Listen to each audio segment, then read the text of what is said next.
Estimados irmãos e irmãs em Cristo, a vocês que estão aqui presentes conosco na Igreja Matriz, celebrando este 19º domingo do tempo comum, e a você que celebra conosco pelas nossas mídias de sua casa.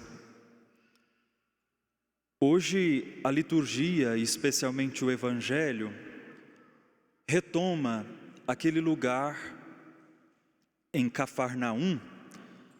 Depois da multiplicação dos pães, continuam agora aqueles que foram alimentados por Jesus, conversando com ele, com o próprio Jesus, em Cafarnaum.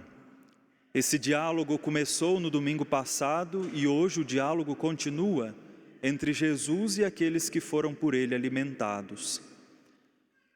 E o Evangelho é aberto com a murmuração dos judeus para com Jesus, né? Aqueles que receberam o alimento agora murmuram a respeito de uma afirmação que Jesus tinha feito sobre si mesmo. Jesus tinha dito: eu sou o pão que desceu do céu. E aqueles homens ali presentes começam a murmurar: como pode este, filho de José, filho de Maria, conviveu conosco, ser aquele que desceu do céu, né? E aí eles começam a murmurar. A palavra murmurar vem do latim, que significa murmurare, é dizer alguma coisa maldita, né? Em tom baixo, em voz baixa, falar contra, difamar, dizer mal, desacreditando aquilo que foi dito pelo outro, né? Eis a murmuração. E em outro dado momento na Escritura, nós encontramos assim escrito que a boca fala daquilo que o coração está cheio, né? E hoje eu ousaria dizer que a boca fala também daquilo que falta no coração, né? A boca fala também do vazio do coração. Vocês já viram uma carroça vazia? Quanto barulho ela faz, né? Assim também com o coração da gente, né? Quando está vazio, faz muito barulho, e barulho desnecessário, que não diz nada, né? Não diz nada. Era o que acontecia com aqueles judeus. Faltava-lhes no coração o essencial. Faltava-lhes no coração aquilo que daria sentido para as suas palavras. A fé, a fé. O coração deles estava vazio, por isso a boca era maldita, no sentido de desacreditar tudo aquilo que Jesus estava se empenhando por ensinar, tudo aquilo que Jesus estava se empenhando por revelar a eles, né? O coração estava vazio de fé. Aquelas pessoas ali reunidas com Jesus tinham olhos, mas não podiam ver. Tinham olhos, mas eram cegos, por verem apenas com os olhos corporais.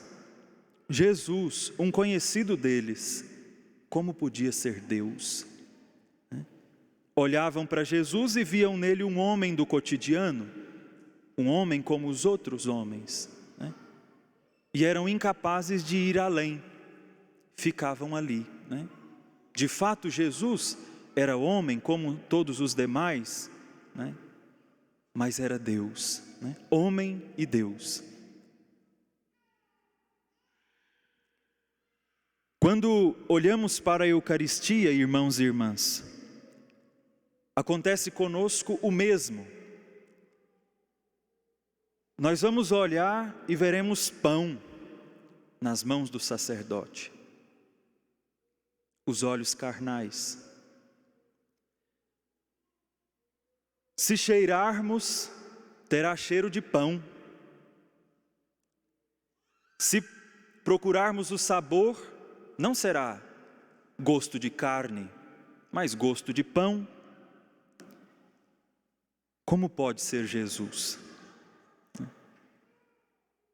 E aí é o que o Evangelho de hoje, especialmente Jesus, nos ensina a darmos um salto de qualidade no nosso modo de ver.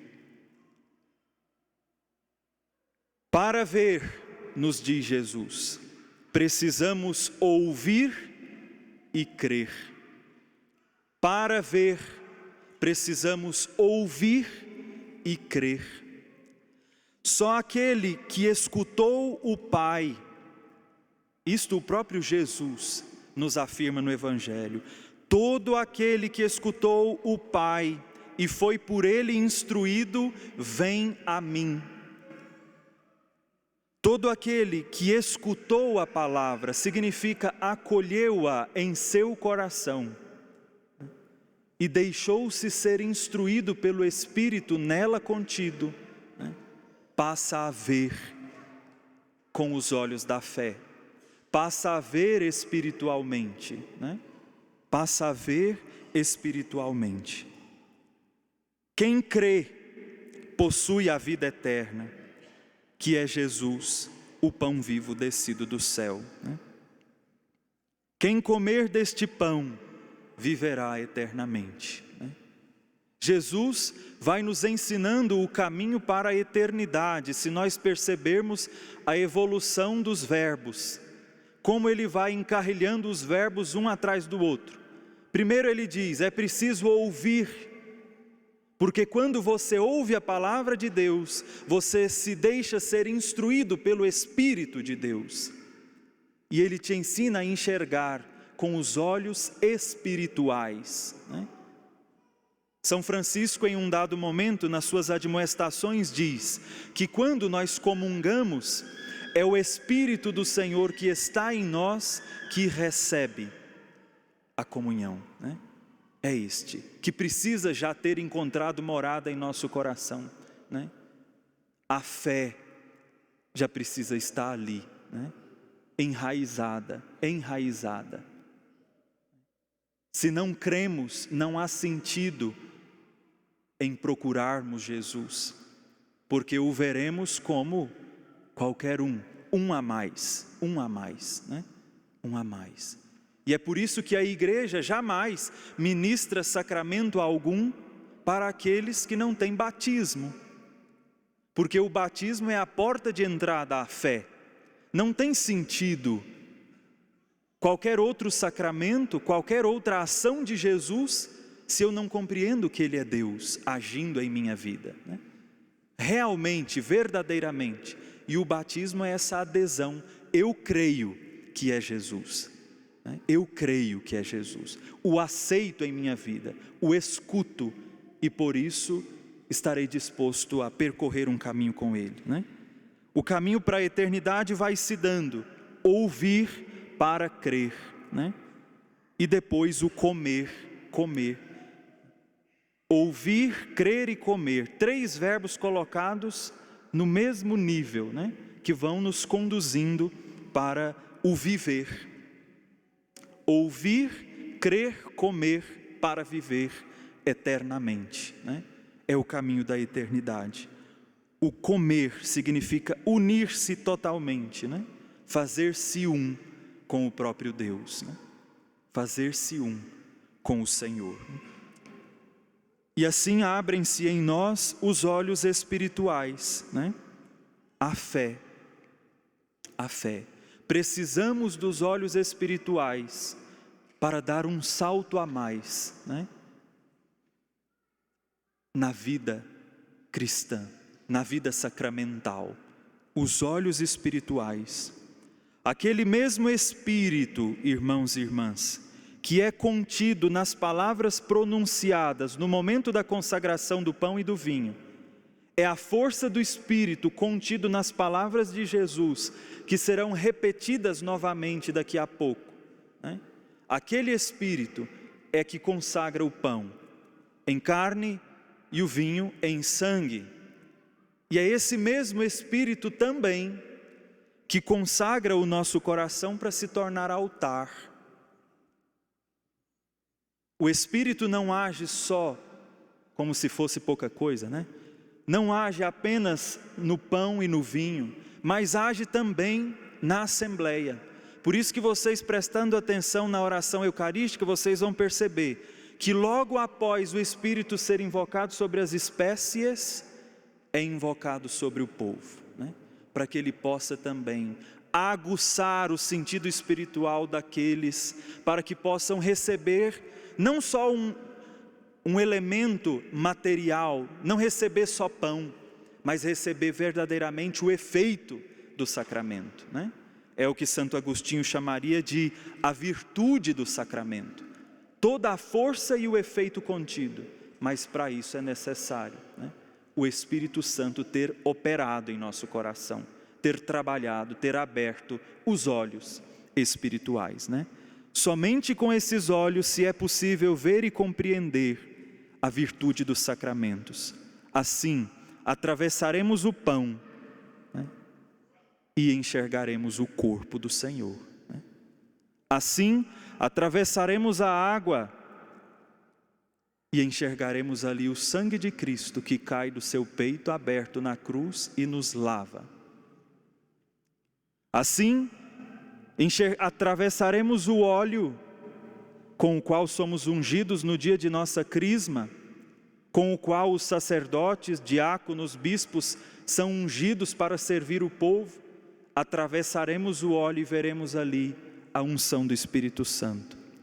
Assim, atravessaremos as palavras de absolvição do sacramento do perdão e veremos nelas o próprio Jesus me perdoando, restaurando aquilo que em mim está quebrado, né?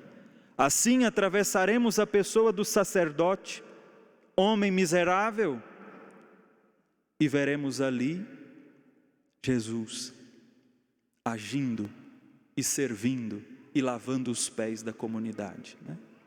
É só com os olhos espirituais que nesse dia o Senhor nos dê a graça de aguçarmos os nossos olhos espirituais, para que possamos receber verdadeiramente o nosso sustento diário, e para que nunca nos falte o pão cotidiano de cada dia, que é Jesus, né? Que nos sustenta diariamente, né? Diariamente. São Francisco, com belas palavras, diz assim, né? Até quando, ó homens, ficareis com o coração endurecido e não reconhecereis com os olhos espirituais que todos os dias Jesus Cristo desce do trono de Deus, assim como um dia desceu do trono real para habitar no seio de Maria, todos os dias ele se humilha novamente e vem para as mãos do sacerdote para alimentar o seu povo, né? Alimentar o seu povo. Vocês já pararam para pensar que quando vocês abrem a mão para receber a comunhão, vocês têm ali Deus? Nós temos ali Deus, aquele que criou o céu e a terra, aquele que é sem princípio nem fim, aquele que não poderia caber em lugar nenhum, escolheu caber nas palmas da sua mão, escolheu fazer-se visível por você, né? É algo escandaloso, né? É escandaloso. Como pode um Deus amar assim, né? Esse é o modo que nosso Deus, Pai do céu, nos ama, né? Para o profeta Elias, o anjo disse assim: levanta e come, porque a força desse alimento vai te sustentar ao longo do caminho. Sem esse alimento, o caminho vai ser longo demais, né? Levanta e come, levanta e come. Lembrando que o primeiro comer é o ouvir. Sem o ouvir não há o segundo comer. Não há o segundo comer. O primeiro comer é o ouvir, abastecer-se do Espírito Santo, deixar Ele arar a terra do nosso coração, separar o que é pedra, o que é espinho, o que é erva daninha, e deixar ela prontinha para o Senhor vir e plantar-se ali no terreno do nosso coração, né? E gerar frutos na nossa vida. Que a Eucaristia, irmãos e irmãs, não fique guardada na despensa do nosso coração só para nós mesmos. Não fique. Que ela passe a correr nas nossas veias. Que o cheiro da Eucaristia possa ser exalado no nosso viver, né? Que o gosto dela possa ser visto no nosso dia a dia, na nossa vida cotidiana, ela vá temperando a nossa vida de todos os dias, né? É o que São Paulo nos exorta na segunda leitura, né? Sede imitadores de Deus, né? Ou seja, unam-se a Ele de tal ponto que Ele possa ser visto através de você, né? Sirva a Eucaristia com a sua vida, né? A patena é o nome daquele prato que é usado para o pão, para oferecê-lo. Que a nossa vida também seja a patena da Eucaristia para todos aqueles que nós encontrarmos. Aos queridos pais que hoje celebram o seu dia, né? Gostaria de dirigir rapidamente algumas palavrinhas. Que nobre vocação vocês têm, a paternidade. Que nobre e tão bonita vocação. Vocês participam da paternidade de Deus, né? A missão que vocês receberam é espelho do amor de Deus, que é Pai, né? Assim como o Senhor confiou nas mãos de São José o seu grande tesouro, que foi a sua família, sua mãe e o seu filho Jesus, o Pai do céu também entregou nas suas mãos, pais, um tesouro, né? A família. Quão grande honra vocês têm de serem dignos de confiança, né? No sentido, eu confio em você para cuidar de uma vida, né? Que o suor do seu rosto, que a sua amizade, que a sua autoridade, que seu cuidado, que sua fidelidade à sua família, tragam ao seu coração a força e a alegria do amor de Deus. Que todos os dias, quando você colocar a sua cabeça no travesseiro, você possa experimentar a recompensa de todo aquele amor doado, né, pela sua família. Jamais, queridos pais, deixem-se iludir pelo mundo. O mundo não ama a família, não a quer. Por isso ele vai te dizer muitas vezes, para que você abandone os seus, abandone a sua família por propostas fáceis. Não ouça o mundo, ouça a Deus. Não ouça o mundo, ouça Deus, que quis nascer numa família para ensinar ao mundo que é no calor de um lar que mora o verdadeiro amor e a verdadeira felicidade. É no calor de um lar construído sobre Deus que mora o verdadeiro amor e a verdadeira felicidade. Não escutem o mundo, não troquem o seu tesouro por algumas moedas que não valem nada, né? Possamos nesse dia trazer ao coração com gratidão os nossos pais, né? Fechemos os nossos olhos por um instante, vamos rezar por eles, né? Por aqueles que nós temos conosco,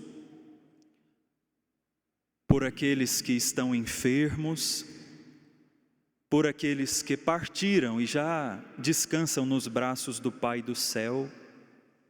Vamos rezar por eles, homens que entre as suas limitações, entre os seus acertos e os seus erros, né, são nossos pais. E nós fomos confiados a eles, né? Rezemos ao Senhor por intercessão de São José para estes homens, para que possam sempre, né, receber do Senhor a recompensa de todo o bem semeado com a sua paternidade. Louvado seja nosso Senhor Jesus Cristo. Para sempre seja louvado.